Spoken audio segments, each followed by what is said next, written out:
Hey everyone, as promised, it's time for another video. When you start getting revelation on things, when the pump is primed, if you like, and the river starts to flow, there's just so much keeps flowing, and it's really hard to keep up with things. But the wonderful thing is, I'll just keep on doing YouTube clips and YouTube videos as long as I keep getting insight. I just wanted to do a little one again. It's coming off the back of a conversation that I had this morning with Frank Nye. Many of you will know Frank. Frank is a good friend of many of us. He's lives here in Taupo, and I had coffee with him this morning. I hadn't spoken to him for a few weeks, but we had some really interesting stuff to share, and I'm hoping in the future that myself and Frank can do some discussions on this video and then put it up online. But I want to just connect this in with what I've already been saying about the book of Joshua, and I want to go back here to something that I dealt with in a previous video before I move on to the next things. In chapter 1 and verse 15, it says, "Then you shall return to the land of your possession and shall possess it. The land that Moses, the servant of the Lord, gave you beyond the Jordan towards the sunrise." And what I brought out of this is that our inheritance, our destiny, if you like, which has been a word that's been I think misused within contemporary Christianity. Our destiny is actually to be found in our created humanity. And let me say another thing, that our inheritance in many ways is spiritual, but it's also very natural. The problem with religion is that religion tries to divide the spiritual and the natural. Let me give a couple of examples here. For example, one of the most important things about your inheritance is that your inheritance is actually literally and physically in your own children, if you have children. Now, in the past, many Christians, if you like, have sought to find their inheritance to the detriment, to the loss of their family relationships. Children have suffered because parents have been seeking their Christian inheritance, their Christian ministry, if you like. But this would never happen within Jewish culture. In Jewish culture, the literal children are your inheritance. So I want to redeem that and say I completely believe that. If you really want to discover your inheritance, invest into your own children. Invest into your own children or grandchildren, I know that not all of us have children, but again, I'm just speaking from my own experience. I could make a much greater investment into my inheritance by investing emotionally from the heart into my own natural children, probably far more effectively than I even would say it, even than sitting reading the Bible, or even doing certain things that we thought of as being spiritual. Of course, I'm promoting reading the Bible. In that sense, I'm not going against this, but what I'm saying is to actually invest in your own physical, natural children is to invest in your inheritance. This opens up a whole thing. I just want to talk about physical, biological families here for a while, because the more I begin to walk in this revelation of sonship, I'm beginning to see the importance of our families, our physical families. The more I invest positively in my children, I see something positive reflected back to me. You can actually see the fruits of your own investment, your own personality growing in your children. And that's something that we really need to become aware of again, that the the promise of God through generations is something that is very, very important. I mean, there's loads of this stuff in the Old Testament, but in Christianity we've tended to minimize this.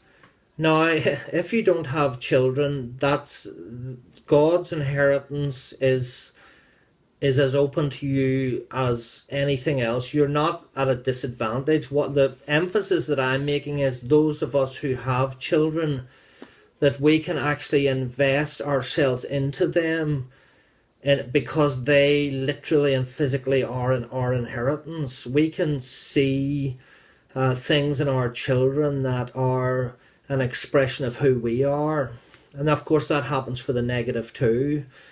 And also, I'm not talking about me trying to live my life through my child. I'm not talking about if I have missed out on something that I try and force my child into that. That's not what I'm talking about either. I'm talking about investment of love into the next generation will bring back its own reward. Now, a number of years ago when I was in Australia, the Lord spoke to me and said something to me which surprised me, but I'm actually really beginning to see the importance of it. The Lord said to me that he was talking about my own natural father, Jack Hill, and the Lord said to me, this was what he said. He said, I know your dad. I know his heart desires. And I know that he has not lived according to his heart's desires. And that's true. My dad has lived a life not really from his heart. But the Lord said to me this. The Lord said to me that God has not forgotten the desires of my Father's heart. And that those things are available. You see, everything that God has put in our parents and our grandparents, whether they lived in them or not, is held in heaven for us if we want to access it. You see, inheritance is never lost. Everything, God is the custodian of everything heavenly. God is the custodian of all good things, heavenly and earthly. But, the inheritance that our parents and grandparents were created to walk in, even if they didn't walk in it, it is still available for us to walk in as God leads us. And I've been going an interesting journey in this. There are things in your family line. Well, of course there are negative things. There are things of orphanness, but there are things that have been created in your parents and grandparents that probably they may not have walked in. They may not have walked in to the full extent, but there is a promise that those things can be redeemed to us. That's why it says in Joshua that God says, you will return. Let me just look it up. Then you shall return to the land of your possession. You see, the land of our possession has always been available. In God, everything is done. Everything is available. The whole possession's available. It's whether we are open to be led back into that, because the Holy Spirit wants to lead us into the land of our possession.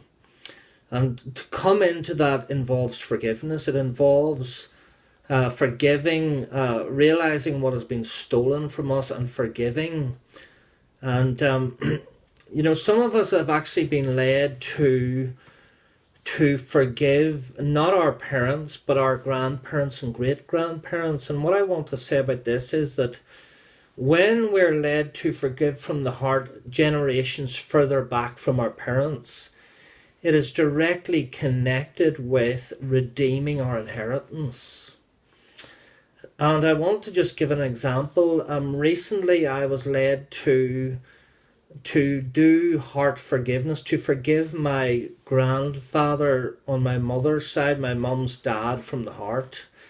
And that wasn't really to do with me coming into sonship or coming into a relationship with God the Father. It was more to do with me expanding my inheritance, because my grandfather was a very successful man. He was successful in business. He was successful in work. He was one of the top executives of one of the most significant companies in the world at that time. He owned properties. He was chauffeur driven to work every day. He was also a mover and a shaker. He was able to arrange financial loans for people, etc. And all of his children were successful. Now, something happened when I was a child. There was a religious division in the church that we were involved in, and my grandparents never cut off all contact with us. And obviously that is something that I didn't realize until recently, that was something that had affected my life so deeply, but it has.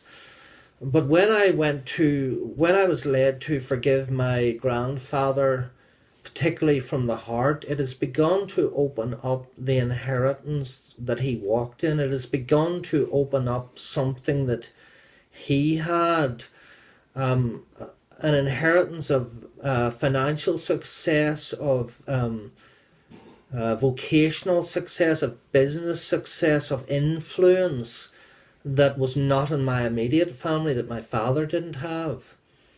Now, I completely honor my father. My father was successful in his own way, but there's a whole lot of expansion to enter into, and the more you go back in the generations, if you like, it is more to do with expanding and redeeming that inheritance that can be yours. So this is another thing to do with entering into promise. And I hope I've communicated some of this clearly, and I will interact with people, those who want to ask questions. If you want to just type them in at the bottom of the website or on the YouTube page, I can interact and even expand some of this. And in the next video, I will get back directly into the book of Joshua. But I just wanted to share this now because it's something that came out of a conversation with myself and Frank.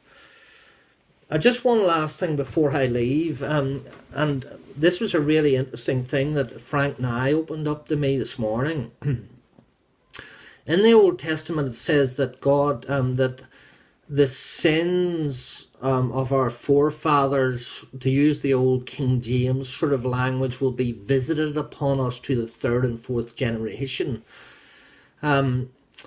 Now that sounds like a very negative and punitive thing, but what Frank said to me was this, that it says somewhere else that God blesses to, I think, the 1000th generation or something. I need to get into the scripture to get the actual references to this.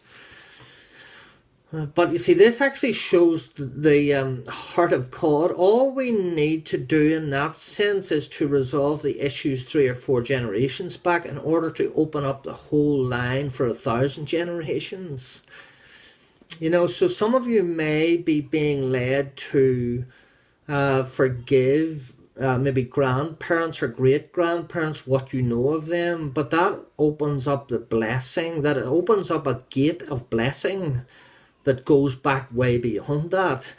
The amazing thing is that looking at it through this perspective of love, all that really needs to be dealt with is the negative stuff of the 3rd and 4th generation. You only have to go back as far as your grandparents in terms of expanding your inheritance, but that opens up a gate, a floodgate, a sluice gate, for the river of 1000 generations of blessing to begin to flow. You know, I'm so convinced of all of this. But just remember, I'm cutting down the religious stuff. Just remember that that blessing might actually work out. It will primarily work out in your own normal life to begin with. It begins with your family, with your own little children. You know, it's again very, very interesting. Something that came to me recently was this. You know, if you read Ephesians and Colossians, there's some superlative revelation there. Really superlative. You know, the first 3 chapters of Ephesians, you know, the highest point of biblical revelation. And then Paul says, therefore, you know, what's the outworking of this superlative revelation? The outworking of it is primarily in husband-wife relationships, in parent-child relationships, in employer-employee relationships. That's the outworking of this superlative revelation. You know, go and read Ephesians for yourself. This high stuff, the ramifications of it, the outworking of it is actually begins right here, right in the immediate one-on-one relationship that we have with our partners, our spouses, with our children, with our employees, with our employers. So I leave that with you, and I'll come back again for another video soon. Thank you for watching.